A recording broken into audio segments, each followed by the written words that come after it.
probably the first one. Well, actually, there's one. The very first one is when you decide that you want to adopt kids. And my wife and I always wanted to adopt kids. My own parents adopted 3 kids, and they fostered about another 70 over the course of 40 years. Amazing. And so when we were looking into adoption, the adoption workers will say, well, we've got these children in mind, still there's some process that has to happen and things like that. And so it's like you're hoping, that this is going to happen, but then sometimes it doesn't. Things change and the kids end up not being available for adoption, which I suppose in many ways is a good thing because it means the birth parents have got things sorted out and they can go back to them. But still, there's a lot of sort of tentativeness about that, and you feel like you're on holding your breath for sometimes months at a time. So that was a challenge. And then after we adopted them, like as I was mentioning, helping them with all the PTSD and attachment disorders and things like that, just exhausting. We've never been so tired in our lives, and that was sometimes hard on our own relationship because you work with the kids, you're supporting the kids throughout the day, and then finally they go to bed, and it's like, okay, we're both exhausted. We need to go to sleep. But we managed to get through that again, in great part because of extended family who would take the kids sometimes for a few days or a weekend. Then another issue that came in there was birth family, and as I mentioned, our kids, especially with the twins, whom we adopted at last.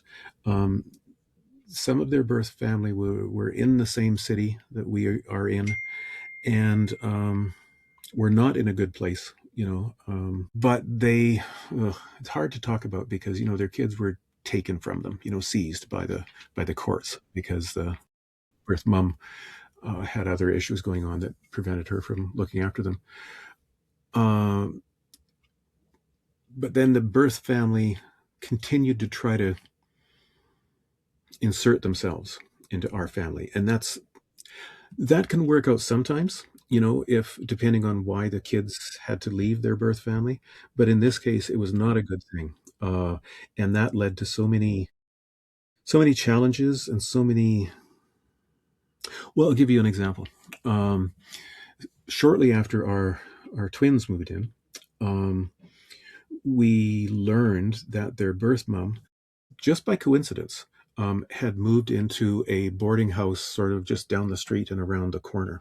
It wasn't like she planned on doing that. She didn't know, but we knew. And so that meant that whenever we got home, we just had to kind of bundle the kids or bustle the kids into the house. They'd want to work outside or play outside. And we'd say, oh, let's not play outside right now because they didn't know that their birth mom was there. There were so many things like that. That we had to navigate. We had to navigate, and that we didn't, the kids didn't come with a manual of what to do in situations, just like birth Wouldn't it be children nice do. if they did? Yeah, how to. Um, and but we figured that out. Eventually, it all worked out, and all of our kids had ultimately decided on different arrangements with their birth family. So 2 of them didn't want to have anything to do with them, even when they became adults. One of them did and went to visit them in Newfoundland for a few months, probably almost a year. And his sibling didn't want to have anything to do with them. So everybody sort of found their own way.